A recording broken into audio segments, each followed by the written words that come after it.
काय करून बसलो यार मी. काही कळायच्या आतच माझ्या हातून. भाई तुला पहिल्यांदा असं पाहिलंय मी. माझ्या स्वतःसाठी हे शॉकिंग होतं अरे सगळं. माझी सिच्युएशन काही वेगळी नाही प्रीतम, पण पेंटिंग फक्त पेंटिंग नव्हतं यार. गेली 25 वर्ष आई ज्या क्षणाची वाट बघत होती तो क्षण तिच्या डोळ्यासमोर होता. आणि फक्त तेवढंच नाही यार, बाबांनी केलेले कष्ट, त्यांनी कित्येक रात्र जागून ते पेंटिंग पूर्ण केलं होतं. आणि तिच्या मूर्खपणामुळे.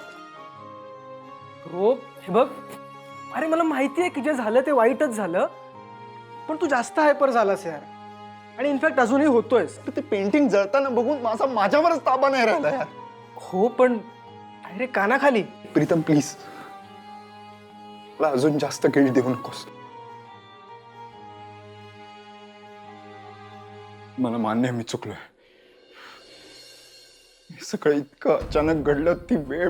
Bro bro bro bro bro हे बघ, मला माहिती आहे की तुझ्या हातून जे काय झालंय ते अचानकच झालंय. अरे पण अजूनही वेळ नाही गेलीये. आणि तू विसरतोयस का? तू आहेस अरे. गोष्टी ट्रॅकवर कशा आणायचं हे मी तुझ्याकडून शिकलोय. आणि तू का असं वागतोयस यार? आय नो फॉर शुअर नक्की काहीतरी मॅनेज करशील.